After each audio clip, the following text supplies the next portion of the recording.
नमस्कार दोस्तों, मैं अंकुर उपाध्याय स्वागत करता हूं आप सभी का आपके अपने YouTube channel share market analysis में। दोस्तों यहाँ पे आप सभी के साथ बात करूंगा चार स्टॉक्स के बारे में। Symphony, Voltas, IEX, Tata power. अगर आप इन चारों ही स्टॉक्स को देखोगे तो ये चारों के चारों गर्मी से रिलेटेड स्टॉक्स हैं। सिम्फनी अपने सेक्टर में मार्केट लीडर है कूलर्स के मामले में। वोल्टास एसी में सबसे ज्यादा मार्केट शेयर लेके बैठा है। वहीं अगर आप आईईएक्स की बात करो तो पावर के एक्सचेंज में मार्केट लीडर है, ये मोनोपोली है, इनफैक्ट 90% से ज्यादा का मार्केट शेयर है। एंड टाटा पावर की बात करो तो यहां आप एनटीपीसी को भी इंक्लूड कर सकते हो या फिर पीटीसी को आप आईईएक्स के लिए भी इंक्लूड कर सकते हो, यानी पावर ट्रेडिंग कॉर्पोरेशन लिमिटेड को। अब टाटा पावर और एनटीपीसी दोनों का एक ही काम है, कोयले से बिजली का जनरेशन करना। अब बात करें अगर टाटा पावर इसलिए चुना है मैंने क्योंकि यहाँ ज्यादा लोग निवेशित है, एनटीपीसी उतने ज्यादा प्रेफर नहीं करते हैं। स्टार्ट करते हैं सारे स्टॉक्स पे डिस्कशन करना कि अगर आपके पास भी पोजीशन है तो क्या करना चाहिए। देखिए गर्मी तो पड़ने लगी है बहुत ही भयंकर वाली, नॉर्थ साइड में तो डेफिनेटली पड़ रही है। आप जहां से हो वहां पे प्लीज आप कमेंट करके बताना कि कैसी पड़ रही है। लेकिन स्टॉक्स का हाल अभी बेहाल है। वोल्टास की बात करूं तो इसके नंबर्स भी काफी खराब आए थे और स्टॉक का शेयर प्राइस भी काफी खराब ही दिख रहा है। एक रिसेंटली स्टॉक ने बाउंस बैक उछाल दिया था, 940 तक ऊपर गया बट दोबारा से करेक्शन में आ गया है और 809 पे ट्रेड कर रहा है। स्टॉक में अगर 2 साल की बात करूं तो पैसा नहीं बना है, 16% माइनस में। 1 साल की बात करूं तो ऑलमोस्ट टॉप से 23% नीचे है और नॉर्मली भी देखा जाए तो 15% नीचे है। 5 साल की बात करें तो स्टॉक ने 46% के रिटर्न्स दिए केवल, क्योंकि इतना तो आपको बैंक भी दे देगा। 10 साल की बात करें तो फिर मजा आ जाएगा भाई, 757% के रिटर्न्स है। अब सवाल ये उठता है कि क्या करना चाहिए। देखिए जवाब है, लंबे निवेशक हो अगर 3 से 5 साल वाले तो कुछ नहीं, बने रहो, क्योंकि वोल्टास आज भी मार्केट में ऑलमोस्ट 20% समथिंग का मार्केट शेयर लेके बैठा है। टाटा ग्रुप है, दिक्कत आनी नहीं चाहिए। मार्जिन में प्रेशर लास्ट ईयर तो समझ में आ रहा था बट इस बार लोगों को समझ में नहीं आया। मे बी आपके लिए आने वाले क्वार्टर्स में प्रॉफिट बढ़ता हुआ दिखे। प्लस ब्लू स्टार काफी ज्यादा लोगों को पसंद आने लगा है तो वो एक कंपटीशन ज्यादा बढ़ गया है एंड बहुत सारे नए प्लेयर्स भी आ गए हैं बाजार में।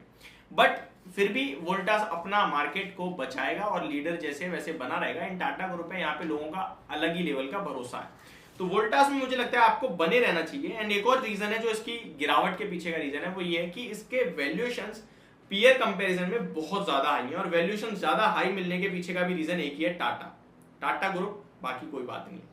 अब देखिए वोल्टास के बारे में बात करें तो स्टॉक की बुक वैल्यू 165 के सामने 800 पे आज भी ट्रेड करता है, 5 टाइम्स की बुक वैल्यू पे। ब्लू स्टार जो इसके कंपैरिजन में वो केवल 50 के पी पे, वहीं वोल्टास इतनी करेक्शन आपको दिख रही है कि भैया 1200-1400 वाला शेयर आपका 900 पे 800 पे आ गया है, तब भी ये 110 के पी पे है। तो वैल्यूएशन बहुत ज्यादा है इसके, महंगा बहुत है, इसी की वजह से स्टॉक गिर रहा है। इतना महंगा होने के बावजूद स्टॉक के नंबर्स अच्छे नहीं आ रहे हैं तो फिर मार्केट पिटाई दे रहा है। लेकिन लॉन्ग टर्म के लिए मैं अभी भी कहूंगा बने रहिए, जैसे कि अभी आपसे कहा। अब स्टॉक की बात करें तो compounded profit growth TTM base पे 52% माइनस है, लेकिन स्टॉक का प्राइस 13% घटा है, यानी घटने की चांसेस अभी बहुत ज्यादा है। बट क्योंकि 3 से 5 साल है तो हमें 1 साल 6 महीने या फिर 2 साल का व्यू नहीं रखना है कि भाई नेगेटिव ही चल रहा है। हमें ये सोचना है कि वापस कब ये कंपनी टिकेगी, ये सोचना है। तो टाटा है, टिकना ही टिकना है, तो इसके लिए मैं आपसे कह रहा हूं बने रहिए। वहीं अगर आपका व्यू पोजिशनल या शॉर्ट टर्म का है तो मुझे लगता है कुछ भी नहीं है इस स्टॉक में अभी फिलहाल के लिए। कोई भी उछाल आपके लिए 840 तक आता है बेचो, जब तक स्टॉक अभी 880 क्रॉस नहीं करेगा। नेगेटिव है, कंटिन्यू लोअर लोज बना रहा है, कितना गिरेगा नहीं पता। जो प्रीवियस लो है वो 737 के, जो कि ब्रेक हो सकते हैं आने वाले 6 महीनों में। ये हो गया वोल्टास पे, बहुत ज्यादा टाइम इनफैक्ट खींच लिया। टाटा पावर शॉर्ट में बात करते हैं। देखिए पावर की डिमांड बढ़ रही है और गवर्नमेंट की तरफ से क्लियर इंडिकेशंस आ गए थे कि इस बार डिमांड हायर लेवल पे आएगी। ऑलमोस्ट 225 गीगावाट की कुछ डिमांड थी, मैंने जब रिपोर्ट पढ़ी थी। अभी मैं आपसे यही चीज बोलूंगा कि टाटा पावर का टेक्निकल बेसिस पे शॉर्ट टर्म में टेक्निकली अच्छा दिख रहा है, इस रेजिस्टेंस पे आ रहा है। स्टॉक 212 का लेवल एक बार निकाल दे तो 225 तक इजीली जा सकता है। तो जिसके पास है डिप्स में ले अराउंड 198 to 200 और अभी प्रॉफिट बुक कर सकते हैं। 212 के ऊपर इनकेस निकल जाए तो फ्रेश एंट्री लेनी है आपको। 207 के स्टॉप लॉस से 225 का टारगेट होगा। आईईएक्स इस पे पॉजिटिव व्यू है, बने रहने की राय है, इसमें तो बिकवाली करनी नहीं है। 142 से आपके साथ शेयर कर रहा हूं, इसमें खरीद के बैठो। 175 आपको बहुत जल्दी आता हुआ दिखेगा। 152 रुपए यानी कि 152 का अब आप शॉर्ट में स्टॉप लॉस लगा के इस स्टॉक को ट्रेड कीजिए और बने रहिए। अभी कुछ भी नहीं खोने के, इसलिए खोने के लिए कुछ भी नहीं है स्टॉक में, बने रहने की राय है प्रॉपरली।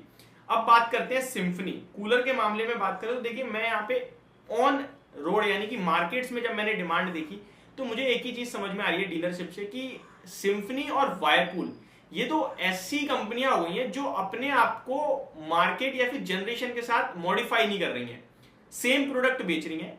एंड एक और प्रॉब्लम जो सामने आ रही है, पर्टिकुलरली पर्सनली मैंने भी ये फेस करी है सिम्फनी में, कि इनकी कस्टमर सर्विस ऑलमोस्ट 48 आवर्स ले लेती है। अगर आप कूलर यूज कर रहे हो इनका और कोई प्रॉब्लम आती है इनकेस, तो आप जब कंप्लीट करोगे उसके 24 से 48 यानी 2 दिन के अंदर आपकी समस्या सॉल्व होगी।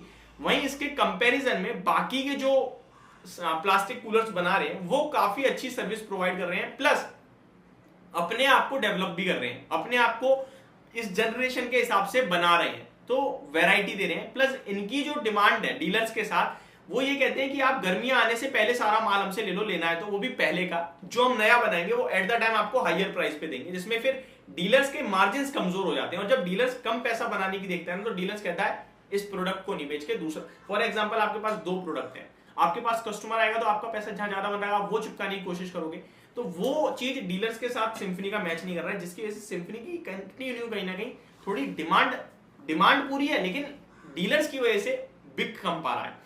तो ये स्टॉक एक प्रॉब्लम में मुझे लग रहा है फंसता हुआ दिख रहा है। बट इस बार इन्होंने कुछ स्मार्ट निकाले हैं जिसमें विदाउट फैन वाले कूलर्स इन्होंने निकालना स्टार्ट करे। लेट्स सी कैसा होता है उसका इम्पैक्ट आपको। अभी तक तो काफी नेगेटिव ही दिख रहा है। तो 884 पे स्टॉक मार्केट के हिसाब से ना थोड़ा खराब दिख रहा है, तो मैं इसमें अभी कुछ ज्यादा राय नहीं दूंगा। बट हाँ, 2-3 सीजन वेट करना पड़ेगा, 2-3 साल मुझे लगता है आप इसको केवल वॉच करो अगर आप इन्वेस्ट की सोच रहे हो तो, वरना मुझे लगता है आप इग्नोर कर दो। बहुत ऑप्शन है आपके पास, वहां ध्यान दे सकते हो आप। तो मेरे हिसाब से अभी इग्नोर वाला स्टॉक है। तो ये मेरी तरफ से आपके लिए वीडियो, होप आपको समझ पसंद होना होगी। Thank you so much for watching this video. Have a great day guys.